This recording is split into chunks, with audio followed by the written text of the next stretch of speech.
인간관계가 굉장히 중요합니다. 언제 가장 힘든가 그러면은 질병에 걸렸을 때 힘들고요, 경제적으로 어려울 때 힘들지만은 많은 경우에는 인간관계의 단절이나 파괴나 갈등 때문에 고난을 많이 겪어요. 언제 가장 행복한가?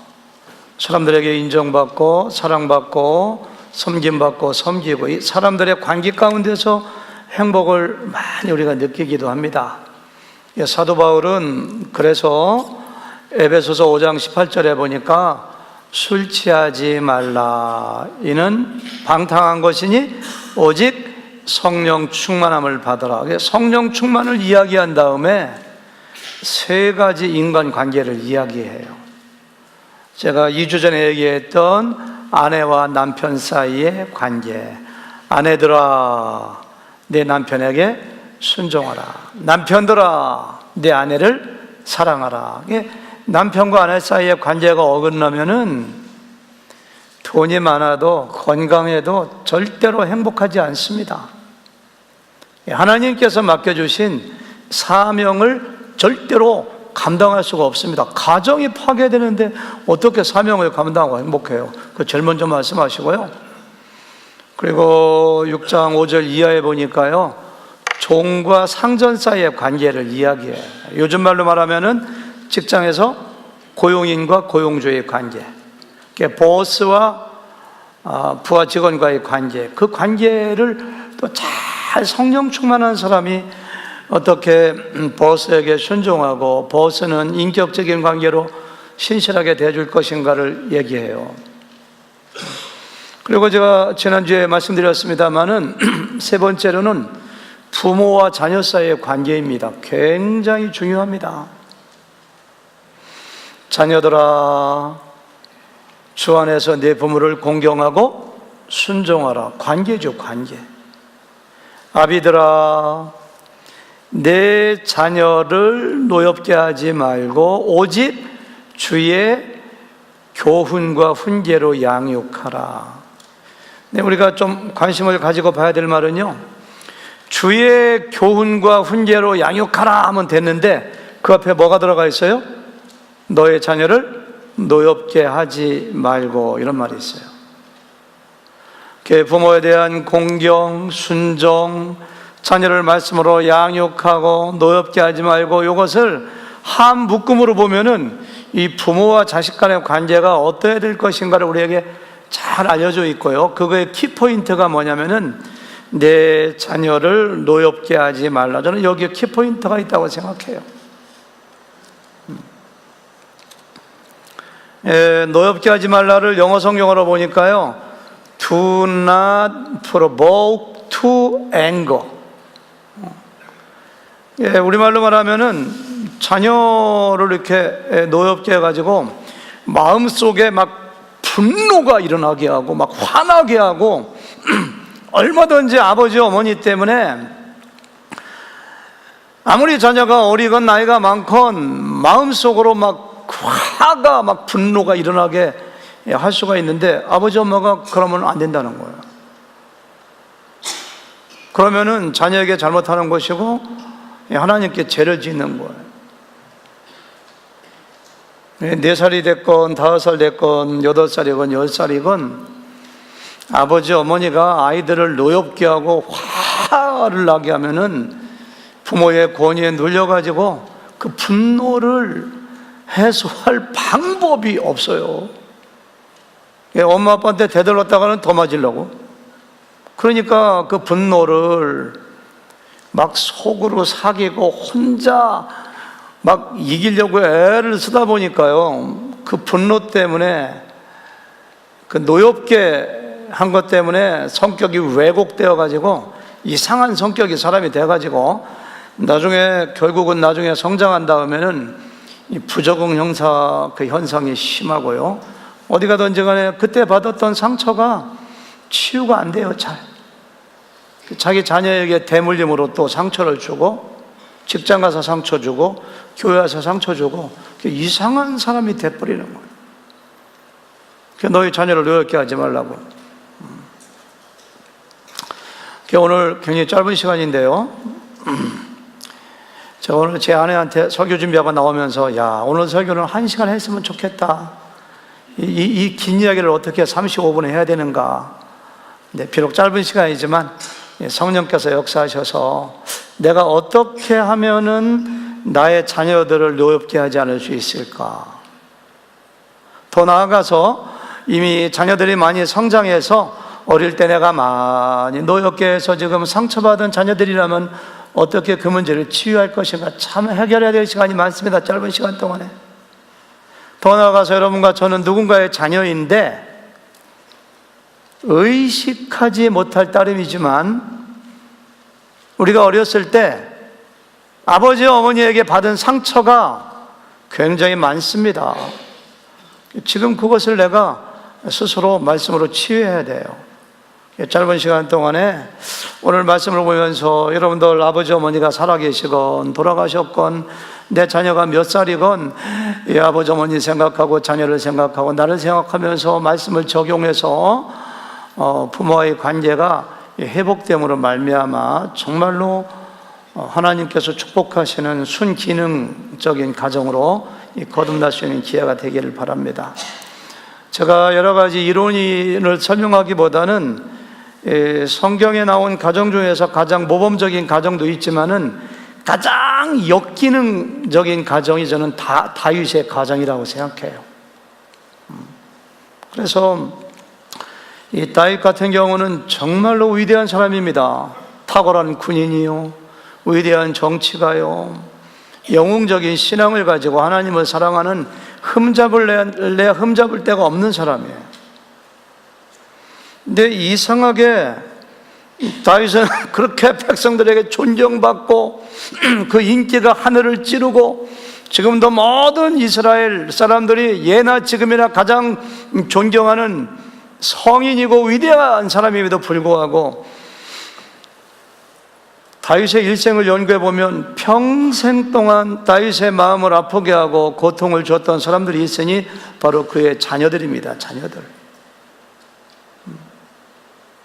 어떻게 이럴 수가 있는가? 우리가 오늘 읽었던 땅에 어떻게 보면 버림받아 죽어러 가는 길목에서까지도 돌아갈 아들을 걱정하는 어머니의 마음, 이게 어머니의 마음이라고 생각이 돼요. 한국의 어떤 언론에서 발표한 거 보니까 10대, 20대 젊은 사람들에게 설문조사했는데 70%가 아버지 어머니에게 상처받아서 아버지를 미워한다고 이렇게 돼 있어요. 좀 이상해요. 아버지 어머니에게 상처받아서 아버지 어머니를 멀리하는 사람들은 굉장히 많은 반면에 아버지에게 받은 상처를 치유를 못해요, 스스로. 근데 아버지 어머니가 자녀에게 상처받았다는 사람은 거의 못 봤어요. 다 잊어먹어요, 아버지 어머니는.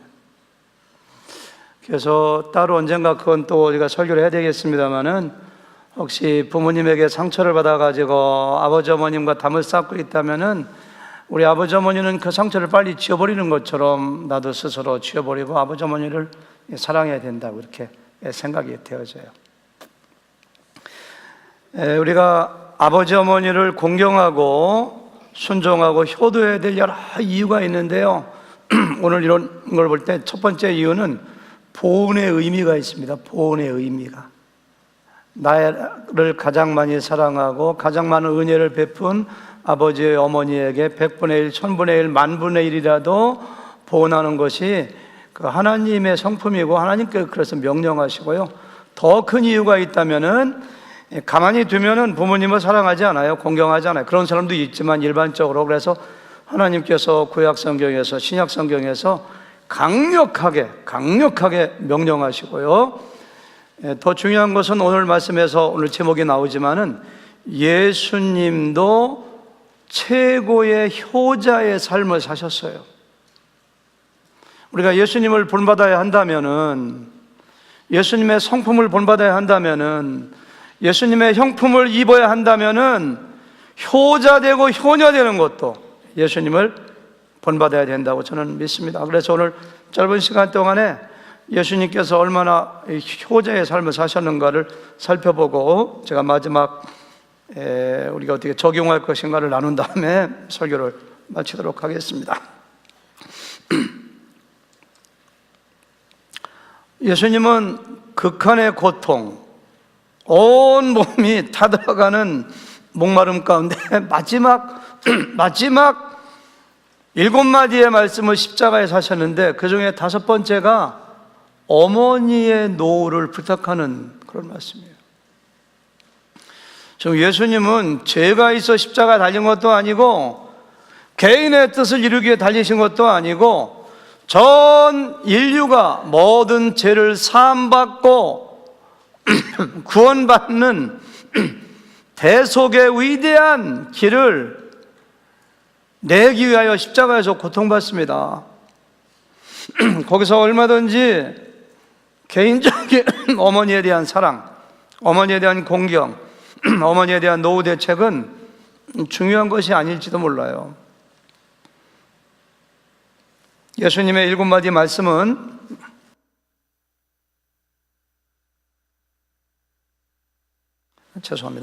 예수님의 7마디 말씀은 하나하나가 무거운 영적 의미와 교훈을 주는 말씀인데요. 특별히 5번째 말씀은 예수님 어머니 마리아 옆에 있는 요한에게, 어머님에게 대한 사랑을 확인하고 부탁하는 그런 말씀이에요.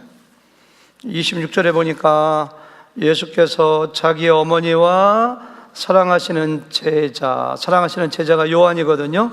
곁에 섰는 것을 보시고 자기 어머니에게 말씀하시되 여자여 보소서 아들이니이다. 여자여 하니까 어떻게 어머니한테 여자여라고 하는가 이렇게 하는데 번역이 좀 이상한데요. 영어 성경 보니까 dear woman, 굉장히 높여 부르는 말이에요. 그래서 우리말로 번역한다면은 사랑하는 어머님 이런데요. 사랑하는 어머님, 제가 어머니의 아들입니다. 어머니에 대한 사랑과 그 애틋한 마음을 고백하는 거예요. 마리아 님이시여, 당신은 나의 어머니이시고 저는 어머님의 아들입니다. 아들이 이렇게 온 인류를 구속하기 위해서 십자가에 달려 있습니다. 어머니에 대한 애정과 사랑과 존경을 고백하는 말이고요. 그 다음에 옆에 있는 요한에게 이렇게 부탁합니다. 또 그 제자에게 이르시되 보라 내 어머니라. 무슨 얘기냐면은 너의 어머니로 여기고 어머니로 믿고 평생 동안 네가 모셔야 된다. 그때부터 그 제자가 자기 집에 모시니라. 전설에 의하면은, 전해지는 구전에 의하면은 사도 요한이 에베소에 가서 목회했거든요. 끝까지 자기 어머니로 생각하고 마리아를 극진히 모셨다고 성경에도 나와 있잖아요. 그때부터 그 제자가 자기 집에 모시니라 이렇게 말씀하신 거예요. 내가 고통스러운데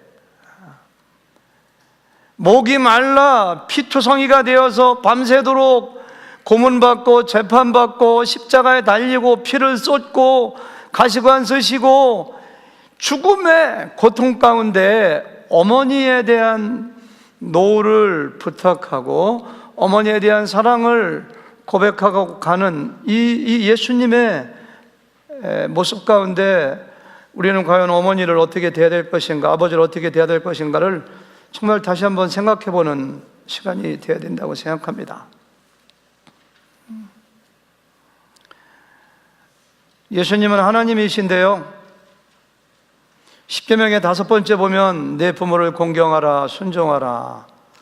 하나님께서 그걸 명령하셨고 완전한 사람이요 완전한 하나님으로 오신 예수님께서 그 말씀을 몸소 실천함으로 우리에게 본을 보여주셨다고 생각을 합니다. 십자가에서 갑자기 생각이 나서 그렇게 말씀하신 건가? 그게 아니에요. 복음서를 자세히 훑어보면은 예수님은 어렸을 때부터 어마어마한 효자였고 순종하시는 분이었습니다. 누가복음에 보니까 예수님의 12살 됐을 때 이야기가 나옵니다. 명절이 되어가지고 나사렛 동네의 모든 친척 동네 사람들이 명절을 지키기 위하여 예루살렘에 올라갑니다. 전국 각지에서 세계에서 수많은 사람들이 모여들어서 하나님께 제사 지내고 축제를 지난 다음에 돌아오는데, 워낙에 친척 동네 사람 같이 올라갔기 때문에 예수님이 다른 친척들하고 내려오는 줄 알았어요.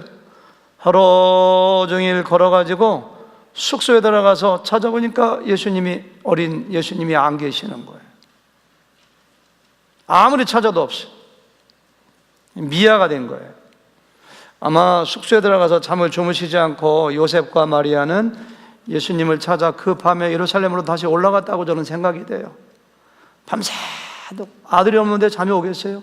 밤새도록 올라가서 성전에 가보니까 예수님이 서기관들과 세계적인 성경학자들과 막 성경을 가지고 토론하고 묻기도 하고 대답하시는데 너무너무 지혜가 놀라운 거예요. 예수님이 그렇게 하나님의 아들이시고 하나님이기 때문에 놀라우신 지혜가 있는 분인데요, 마리아가 예수님을 데리고 내려옵니다. 그 다음에 누가는 이렇게 기록하고 있어요. 예수께서 함께 내려가사, 보세요. 나사렛에 이르러 순종하여 받드시더라. 누구를? 예수님의 어머니 마리아, 요셉을 뭐예요? 순종하여 받드시더라. 그 어머니는 이 모든 말을 마음에 두니라. 예수는 지혜와 키가 자라가며 하나님과 사람에게 더욱 사랑스러워 가시더라. 하나님의 아들이니까 하나님께 사랑받는 것은 당연하지만 예수님의 육신의 어머니인 요셉과 마리아에게도 사랑스러워 가시더라. 요즘 말로 하면은 예수님은 어렸을 때부터 아버지 어머니 말씀에 순종하고 공경하여 한 번도 실망을 주거나 속썩인 적이 없더라. 우리말로 말하면 그런 거예요. 쟤는 한 번 속하면 안 썩였어요. 그런 거예요. 여러분, 이거 대단한 거 아닙니까? 예수님은 하나님의 아들이라고 하는 고귀한 신분을 가지신 분입니다. 천지를 창조하신 지존하신 하나님의 아들 예수님이 사람에게 순종을 한다는 건 있을 수가 없어요. 하나님이 사람에게 순종하는 거 봤어요? 우리를 창조하시는 분인데요, 전지전능하신 분인데요. 근데 예수님이 다른 사람에게 순종한 적은 없어도 아버지란 이름이 얼마나 고귀하고 큰 이름인지, 어머니란 이름이 얼마나 위대한 이름인지, 나를 잉태하시고 낳아주시고 젖 먹여주시고 키워주신 육신의 아버지 어머니에게 뭐 했다고요? 순종하고 받들더라. 이것은 공경했다는 거예요. 예수님 그러셨어요. 신이 사람에게 순종하고 사람을 공경했어요. 왜? 아버지와 어머니라는 이름으로. 예수님도 그러셨는데 우리는 어떻게 해야 될까요? 예수님 아버지 요셉이 무슨 제사장이거나 성경학자이거나 서기관이거나 위대한 정치가이거나 존경받는 사람이 아니었습니다. 예수님이 고향에 가서 복음을 증거하니까 사람들이 저 목수의 아들 아니야? 그 당시에 목수는 천한 직업이에요. 자기 아버지가 배운 것이 없고 자랑스러운 거 없고 그냥 평범한 사람인데도 자기 어머니와 아버지에게 순종하신 예수님의 모습을 볼 수가 있어요. 예수님은 나이 30이 되기까지 아버지 어머니를 도와서 열심히 목수 일을 하셨습니다. 마리아는 그 이후에도 여러 번 이름이 나오지만 요셉은 이름이 나오지 않는 것으로 봐서 학자들은 요셉은 일찍 세상을 떠났을 것이라고 이야기합니다. 예수님은 어린 나이에 아버지 요셉에게 목수 일을 배워서 아버지를 돕다가 아버지가 돌아가신 다음에는 4명의 남동생과 몇 명인지 알 수 없는 여러 명의 여동생들이, 누이동생들이 있었어요. 그러니까 어머니를 봉양하고 동생들을 키우기 위해서 나이 30살 되기까지 열심히 목수 일을 하신 분이에요. 그 당시에는 직업이 세분화되지 않아가지고 목수가 대피질만 하고 나무만 감고 못만 박는 것이 아니라 벽돌을 찢기도 하고 벽을 쌓기도 하고 지붕에 올라가서 일도 하기도 하고, 예수님의 청년 시절은 그렇게 보냈어요. 누구를 위해서? 어머니를 위해서. 제가 지난주에 설교할 때 내가 내 아내를 사랑해서 결혼한 것이 아니라 아내이기 때문에 사랑하는 것이라고 말씀드렸잖아요. 마찬가지예요. 내 아버지가 존경스러워서, 내 아버지가 많이 배워서, 내 어머니가 훌륭해서가 아니라 이유는 딱 하나입니다. 나의 아버지이기 때문에, 나의 어머니이기 때문에 존경하고 공경하고 순종하는 것이 하나님께서 우리에게 명령하는 거예요.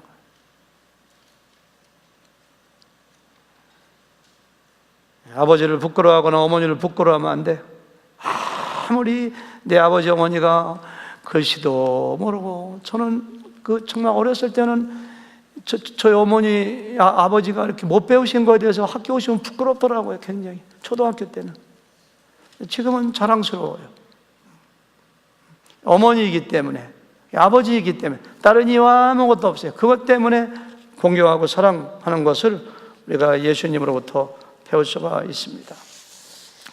성경에 보면은 자녀가 잘못되고 하나님 말씀을 지키지 않으면 매로 때려서라도 고치라고 이야기했죠. 근데 성경에서는 내 아버지가 내 어머니가 마음에 안 든다고 고쳐서 존경심이 갈 때까지 바꾸라고 그렇게 이야기한 적이 없어요. 그냥 있는 그대로 순종하라고, 공경하라고. 하늘의 하늘보다 높으신 하나님의 아들, 하나님이신 예수님이 육신의 부모를 그렇게 공경하고 순종했다면은 우리도 우리의 어머니 아버지에게 최선을 다해서 공경하고 순종하는 것이 하나님의 뜻입니다. 예수님은 공생의 기간 동안에도 어머니에게 순종한 것을 볼 수가 있습니다. 요한복음 2장에 보니까 사역 초기인데요, 가나 혼인잔치에 갔는데 포도주가 떨어져서 난감하게 되었습니다. 예수님은 사역 초기이기 때문에 기적을 행함으로 당신이 하나님의 아들이라는 신분이 노출되는 것을 원치 않으셨어요. 기적을 행하려고 안 하셨어요. 근데 예수님의 어머니 마리아가 부탁합니다. 거기에 순종해요. 그래서 물을 포도주로 변하게 하시는 것을 볼 수가 있습니다. 예수님께서는 사람들에게 대하여 효도에 대해서 직접 가르쳐 주십니다. 마가복음 7장에 보니까 바리새인들이 예수님의 제자들이 안식일을 지키지 않는다고 공격하니까 예수님이 그런 말씀하세요.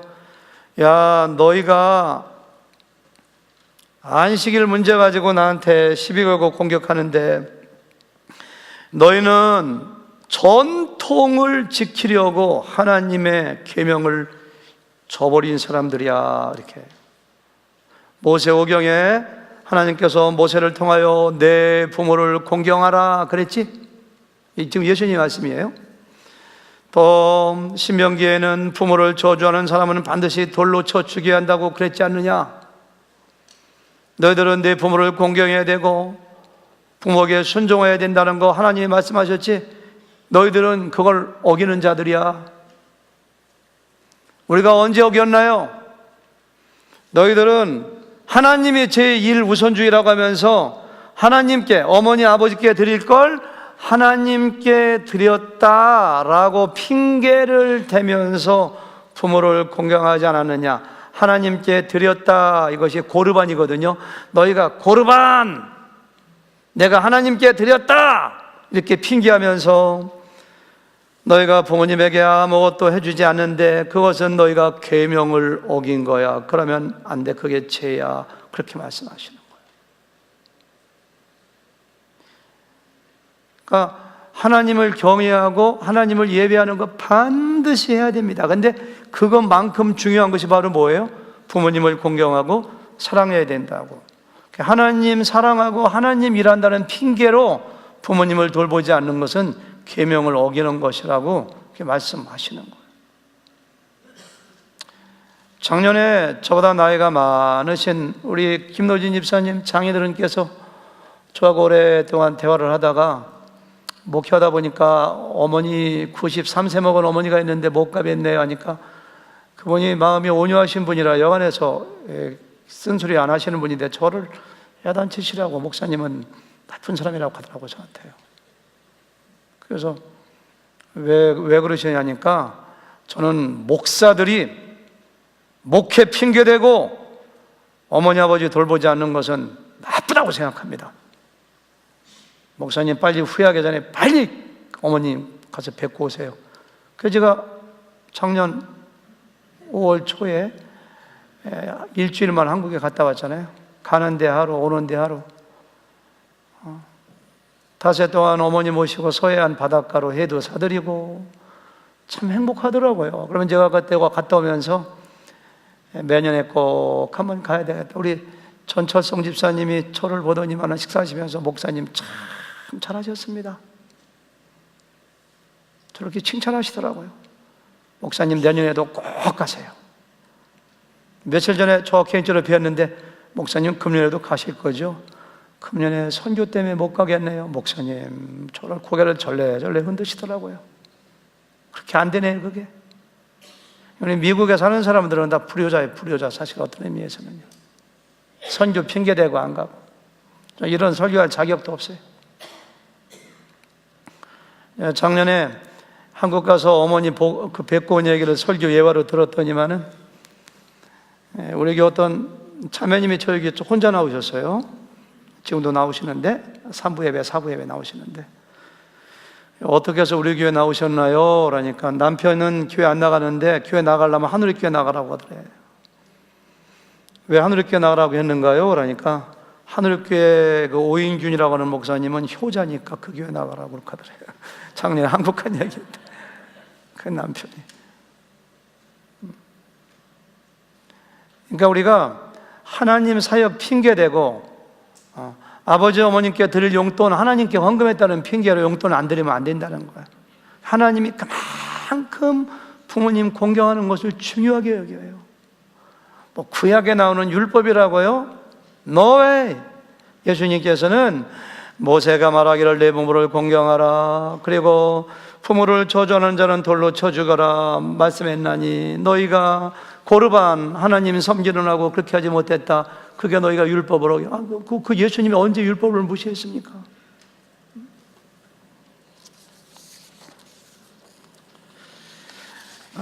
마지막 십자가에서 요한에게 어머니를 부탁하는 예수님의 모습에서 몇 가지 질문이 제가 생겼습니다. 그걸 깊이 묵상하다 첫째는 예수님께서는 어머니의 노후를 왜 하나님께 부탁하지 않고 요한에게 부탁했을까? 하나님이 예수님을 너무너무 사랑하시기 때문에 예수님이 기도하고 부탁하면은 예수님의 어머니 마리아를 부귀영화로 잘 돌봐주실 텐데 왜 하나님께 부탁하지 아니하고 사람에게 부탁했는가? 아니, 예수님 당신이 하나님이신데 십자가에 죽으시고 부활하시고 승천하신 다음에 하나님 보좌 우편에서 예수님이 직접 예수님의 어머니를 돌보시면 되지 왜 사람에게 부탁하셨는가?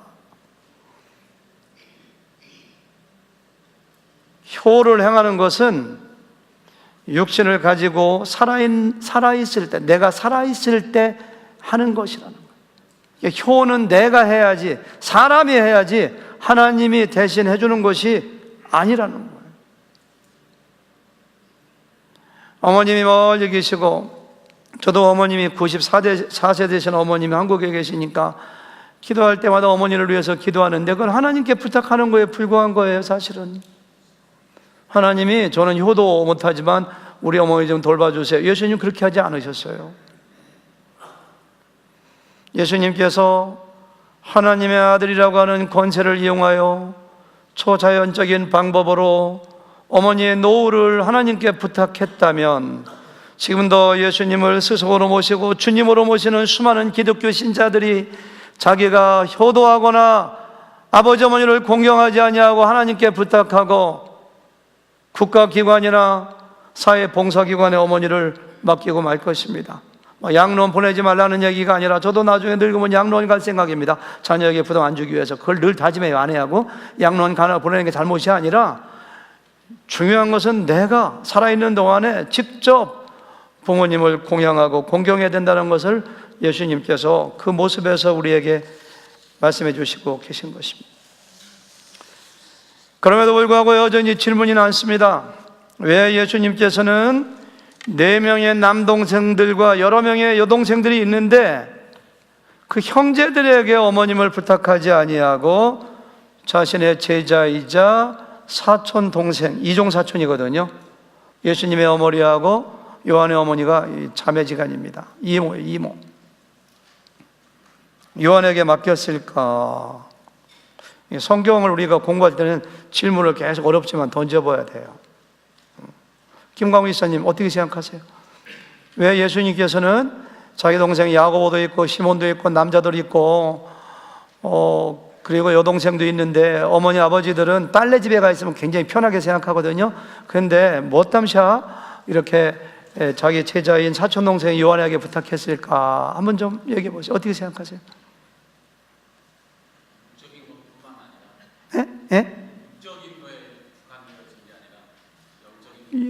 육적인 아니람보다는 영적인 걸 생각. 대단한 아주 인사이트시네요. 장윤호 집사님 어떻게 생각하세요? 네? 잘 모르겠어요. 데이비 형제님 어떻게 생각하세요? 김희선 자매가 얘기해 보세요. 막 가르쳐 주려고 애쓰시는데 직접 해보세요.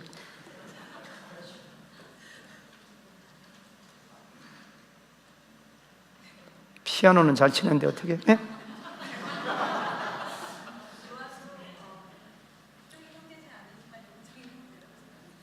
이제 혼자만 우물우물하면 누가 들어요?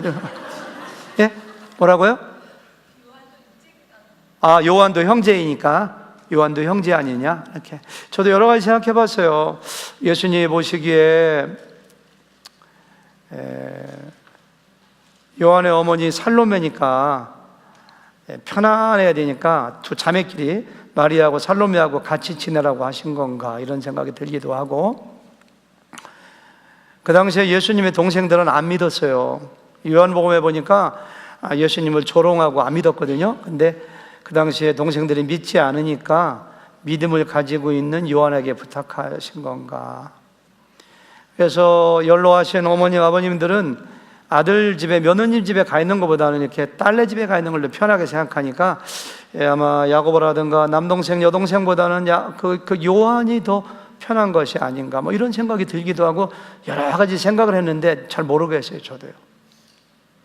그런데 예수님께서 하신 말씀에 비춰볼 때 한 가지 분명한 사실이 있는데, 그것이 바로 뭐냐면은 예수님께서는 육신의 형제 자매도 형제 자매이지만은 영적인 형제 자매를 진정한 형제 자매로 생각한 것임에 틀림이 없습니다. 한번 복음을 전할 때 예수님의 어머니 동생들이 예수님 데려갔습니다. 그러니까 누가 내 어머니며 누가 내 형제고 자매냐? 하늘에 계신 아버지의 뜻대로 행하는 사람이 내 형제요 자매요 어머니라는 예수님의 말씀에 비춰볼 때 예수님께서는 육신의 형제보다도 하나님의 뜻대로 살고 복음을 증거하는 사도 요한을 진정한 형제로 생각한 것이 아닌가 이렇게 생각을 해요.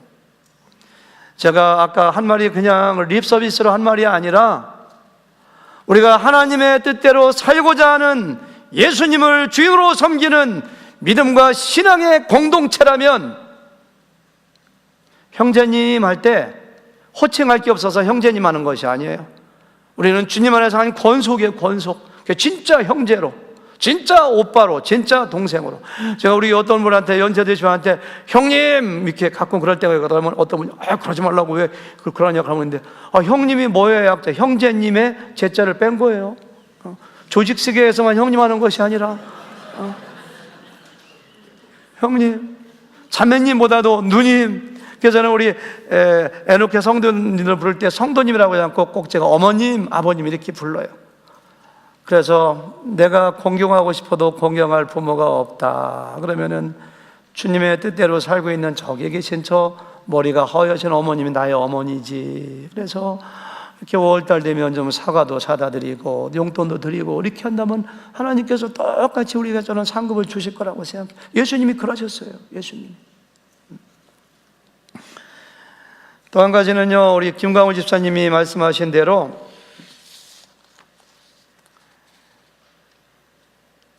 예수님께서는 어머니의 육적인 안일함과 부귀영화보다는 어머니의 영적인 유익을 먼저 생각하신 것 같아요. 예수님의 동생들은 아직까지 예수님 안 믿었고요. 나중에 야고보가 예루살렘 교회 담임 목사가 됩니다. 대형 교회 담임 목사입니다. 예루살렘을 떠나지 않아도 돼요. 한 수만 명 되는 대형 교회 담임 목사님의 어머님이니까 얼마나 거기서 존경받으면서 부귀영화 누리면서 살 수 있었을까요? 근데 예수님은 그런 야고보에게 부탁하지 않고 선교사처럼 떠돌아다녀야 되고 에베소까지 이방 나라까지 가야 되고 거기서 목회해야 되고 나중에 반모sob에 그 기한 가서 유배된 그 요한에게 맡긴 이유가 뭐냐? 곰곰이 생각해 보면은 마리아의 영적인 유익을 위해서입니다. 사실은 마리아는 유일무이하게 천사 가브리엘의 말을 듣고 예수님을 잉태하고 10개월 동안 뱃속에 품으며 낳고 동방박사와 목자들의 경배를 받는 걸 지켜보았고 어린 시절을 지켜봤고 사역하는 걸 지켜봤고 가슴을 태우고 체포되고 십자가에 달리고 부활의 현장 모든 걸 다 목격한 유일한 증인이에요.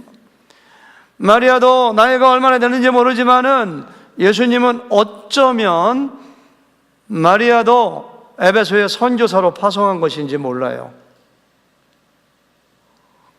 안일하게 예루살렘 둘째 아들 야고보의 집에서 존경받으며 안일하게 사는 것이 예수님의 목적이 아니라 잠깐 세상에 30년 40년 살다가 떠나고 영원한 천국에서 살 텐데 어머니도 에베소 교회 가서 요한의 사역을 도우며 기도하며 복음을 증거하며 사세요. 저는 마리아가 아무것도 안 하고 살았다고 생각하지 않습니다. 요한이 목회할 때 얼마나 많은 사람들을 섬기고 기도하고 고난을 겪었을까요? 중요한 것은 육체적인 안일과 안정보다는 사명이에요. 사명. 젊은 사람들에게만 사명이 있나요? 나의 목숨이 붙어있는 한 내가 걸을 수 있고 말할 수 있으면은 하나님께서 나에게 맡겨주신 사명을 감당해야 돼요. 저는 예수님의 깊은 생각으로, 물론 저의 추측입니다마는 깊은 생각, 얼마든지 어머니를 편안하게 안락하게 자식들이 딸들이 모실 수가 있지만은 선교 현장 이방 나라 에베소까지 예수님의 어머니를 가게 하시고 거기서 마지막 예수님을 잉태하고 키우고 부활을 목격한 증인으로서의 사명을 감당하게 하신 분이 바로 예수님인 것을 알 수가 있어요. 우리에게 어떻게 적용할 수 있을까요? 만약에 여러 형제가 있는데 믿지 않는 어머니가 있다, 믿는 어머니가 있다, 당연히 믿는 아들이나 딸이 모셔야 됩니다. 당연히. 그래야지 아직까지 구원받지 못한 어머님을 천국에 가게 할 수 있도록 복음을 전할 수 있어요. 우리 어머니 아버지를 모실 때 그냥 모시는 것이 아니라 용돈 드리고 먹을 거 드리고 병원 모시고 하는 것도 중요하지만은 마지막 인생의 그 여생을 하나님께 잘 예배하고 하나님을 경배하고 사명을 감당할 수 있도록 영적인 부분까지도 돌봐주는 것이 예수님께서 마리아를 향한 배려에서 우리에게 저는 볼 수 있다고 생각해요. 결론입니다. 하나님께서는 왜 그렇게 우리에게 효를 강조하셨을까요? 여러 가지가 있는데요, 저는 두 가지로 요약했어요. 첫 번째는 눈에 보이지 않는 부모님을 공경하지 않는 사람이 눈에 보이지 않는 하나님을 경외할 수가 없기 때문입니다. 한 10년 전에, 8, 9년 전에 우리 교회 이 가정세미나 쉐마 오셨던 현용수 교수님 책에 보면 이렇게 기록되어 있더라고요. 우리도 하나님의 동역자이지만은 부모님은 하나님의 철저한 동역자라는 거예요. 부모님은 하나님은 우리에게 영원한 생명 주시고 우리를 말씀으로 양육하는 것처럼 육신의 아버지 어머니는 우리에게 육체의 생명을 주시고 우리에게 먹을 거 주시고 입을 거 주시는 것처럼 아버지 어머니는 우리의 육신의 부분을 책임지고 하나님의 영적인 부분을, 물론 어머니 아버지도 하나님이 공급해 주시는 걸 하는 거지만은 하나님의 영적인 부분을 책임지는, 하나님과 부모는 동역자라는 거, 동역자. 그래서 하나님을 섬기는 것처럼 부모님을 섬겨야 되고, 부모님을 섬기는 것처럼 하나님을 섬겨야 되고, 그러니까 부모님을 공경하고 부모님을 사랑하는 거하고 하나님 섬기는 거하고 같이 가는 거예요. 같이 가는 거예요. 그러니까 디모데전서에 보니까 자기의 친족을 돌아보지 아니하면 뭐라고 했어요? 믿지 않는 자보다 더 악한 자라고. 악한 자라고.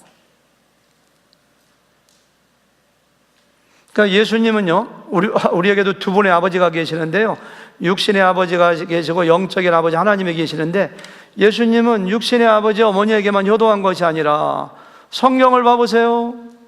하나님께 얼마나 순종하시고 하나님을 영화롭게 하고 하나님을 존경하고 하나님을 경외했는지, 십자가에 달려 죽기까지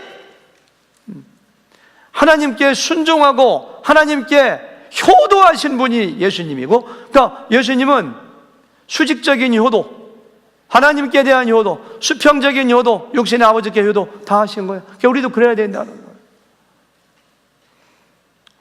정말 우리가 효도 다시 한번 생각해 봐야 됩니다. 저도 마음이 참 무거웠어요.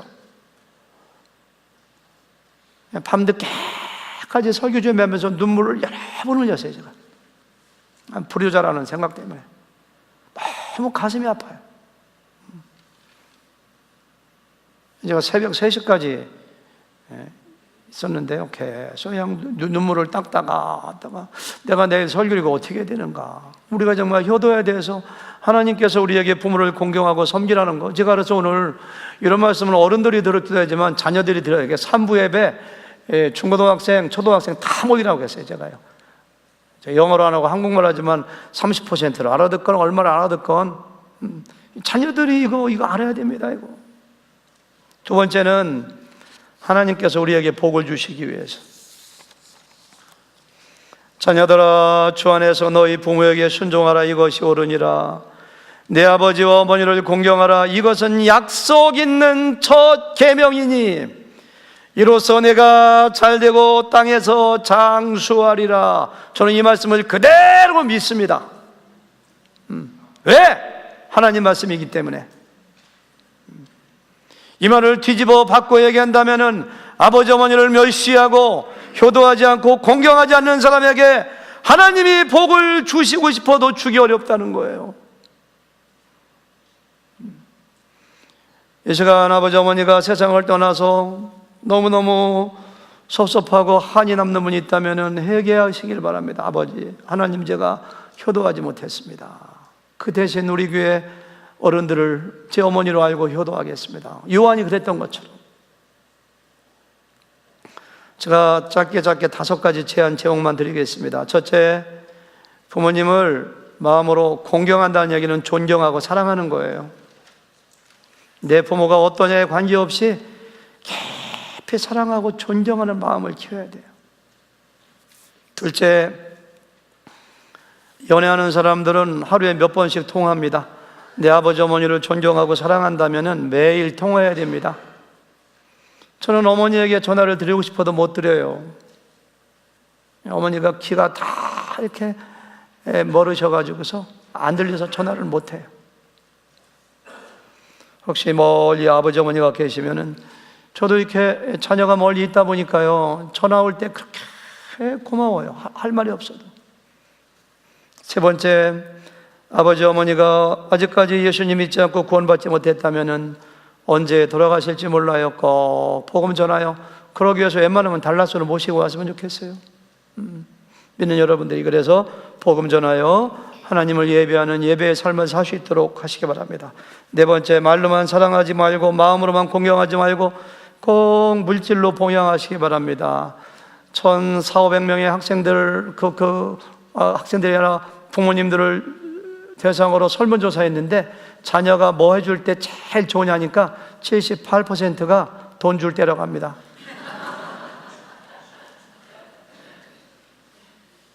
우리 하나님도 돈을 굉장히 좋아하세요. 하나님이 돈이 없어서가 아닙니다. 만물의 주인이십니다. 물질이 있는 곳에 마음이 있고 마음이 있는 곳에 물질이 있기 때문이에요. 하나님께서 너희가 나를 주인으로 생각하느냐, 너희가 나를 사랑하느냐, 말로만 사랑하지 말고 11조 좀 드려봐. 부모님도 마찬가지예요. 연세 드시는데 그 돈 갖다가 어디 쓰시겠어요? 치마 속에 꽁꽁 숨겼다가 돌아가실 때 나한테 다시 돌아오는 걸. 손자, 손녀에게. 그래서 꼭 용돈을 주셔야 돼요. 생각날 때마다 주는 게 아니라 매달 줘야 돼요. 매달 줘야 돼요. 한 번은 인디애나 폴리스에 있는 목사님이 저한테 전화했어요. 목사님 감사합니다. 너무 고맙습니다. 뭐 이렇게 고마워요? 우리 딸하고 집사람하고 목사님 여기 갔을 때 목사님이 30분 동안 우리 딸한테 우리 딸이 연봉 8만 불 여기 달라스 있거든요. 봤는데 제가 물어봤대요. 너 너희 아버지 오면 대 용돈 얼마 주냐? 용돈을 왜 줘요? 안 줘요? 이렇게 했대요. 저한테. 제가 30분 동안 야단쳤어요. 내 아버지 어머니가 그 목회하면서 어려운 가운데서 너 대학까지 가르치고 지금도 내 아버지 목회하는데 4만 불, 3만 불 그거 받는데 너는 8만 불 받는데 네 아버지 안 줘? 너는 나쁜 애라는 식으로 막 해라. 그 다음 달부터 돈을 꼬박꼬박 몇백 불씩 보내거든. 저는 왜 보내는지 몰랐대. 하지 않던 짓을 해갖고서 몰랐대. 나중에 집에 와서 물어보니까 오인규 목사님이 얘기해갖고 자기가 울었다고.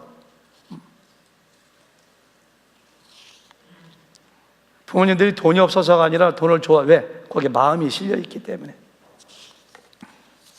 마지막으로 가능하면 가까이 꼭 모시기 바랍니다. 꼭 집에 모시라는 얘기가 아니라 집에 모시면 더 좋고요. 우리 교회 부흥회 오셨던 차경태 목사님 교회 부흥회 갔는데 그런 얘기 하세요. 목사님이 제 아내가 대단한 사람입니다. 왜요? 25년 동안을 장모님도 모시고 시아버지도 모셨습니다. 한 집에서 목회하면서. 몇 년 전에 마지막으로 장모님 돌아가셨습니다. 그러고서 장모님을 보니까 산처럼 커 보이더라고요. 부모님 모시는 게 얼마나 힘든데요. 얼마나 힘든데요. 생각도 틀리고. 그렇게 모실 수 있으면 모시고, 아니면 양로원이나 가까이 집을 얻어들여 가까이 모시면서 효도하시면 얼마나 기뻐하실까. 그래서 천국 가서 칭찬받는 여러분들이 되길 바랍니다. 아멘.